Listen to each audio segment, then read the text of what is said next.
Let's start with how autism is understood and viewed in Rwanda.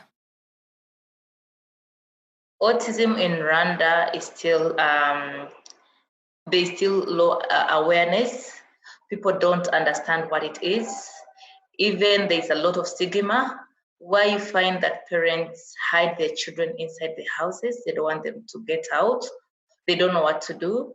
So it's still raw. And you find now, like in the center, you find we're receiving more of children who are below 3 years, but parents don't understand. Like they feel our children, because we work all the time, we leave our children with our maids, so they're addicted to movies. That is the problem, but they're not autistic. So most of the parents are in denial, and there's a lot of stigma. So, what is the stigma around disabilities in general? They feel like because they don't understand what it is, so they feel bad to have a child who has disability, yet they don't know what to do. If there was a lot of awareness, then they would understand they can live a normal life if they go through therapy and go to special education. But because they don't understand what it is, that's why they decide to hide. And you find even the public, they feel it's a curse. Like they call these children that they're cursed. When they see an autistic child, they don't understand what it is. They think it's a curse, and that's why even parents decide to hide them in houses. The time we first enrolled, the time we opened up the center, most of the children that we got were from home, like they were closing homes. They wouldn't go to school, they wouldn't get out. You'd find parents maybe are taking their siblings out in game centers, but these children who are autistic are kept at home because they feel when they take them outside, they will embarrass them in public. So they would prefer keeping them home. Mm-hmm.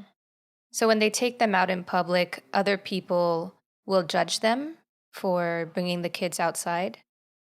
Yes, because they do not understand who they are. Mm-hmm. And of course, because of their behaviors.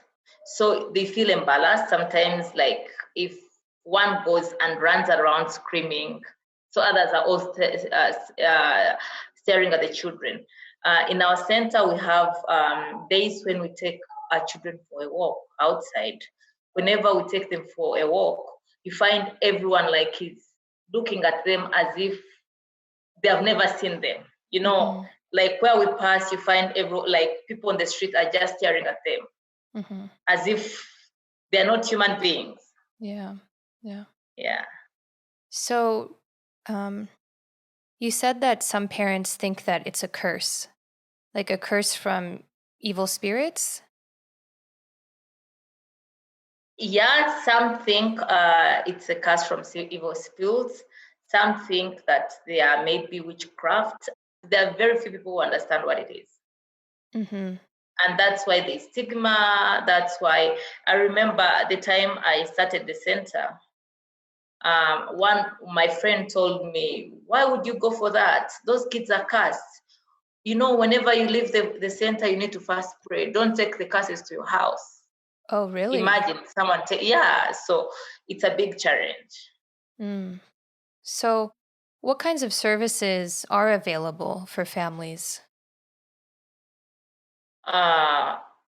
When we talk about the services available, then I'll talk about my center. Okay. Yes, because for the moment, we are the only ones that have a comprehensive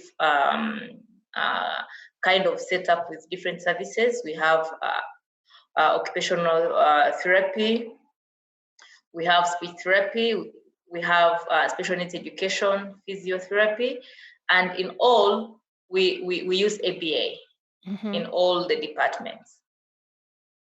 So would you say that your center, Silver Bells, is the only place to receive services for autism in your area?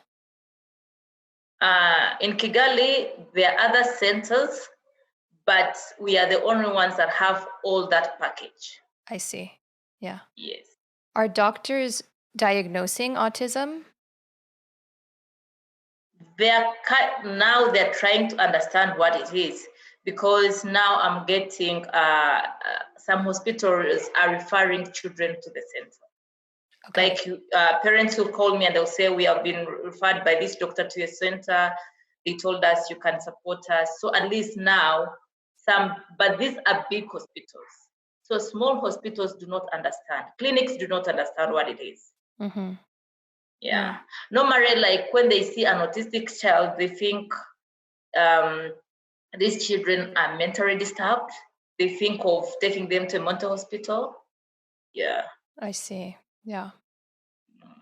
So parents are left feeling kind of hopeless and helpless. Yes. Yeah. Like the parents we meet, most of them are hopeless. They don't have hope. They don't know what to do. They don't even like. It's hard for them. They are working. They have these children. It's hard to have a maid home who understand these children. Even taking them to schools, most schools do not tolerate them because it's hard to handle them. So you find it's hard for parents. Mm-hmm. Is there any government support?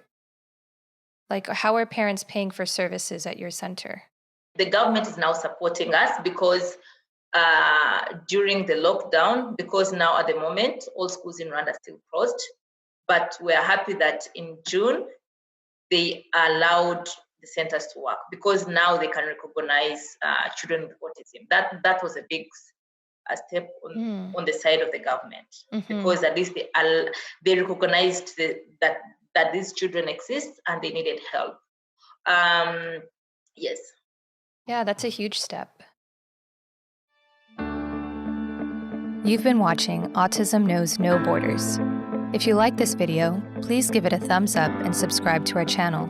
Also, we'd love to hear from you, so let us know what you think in the comments section. Click here to watch this interview in its entirety. You can also find us on your favorite podcast app. Tune in each week for engaging conversations of how people across the globe are inspiring change and building community. Thanks for watching. Take care.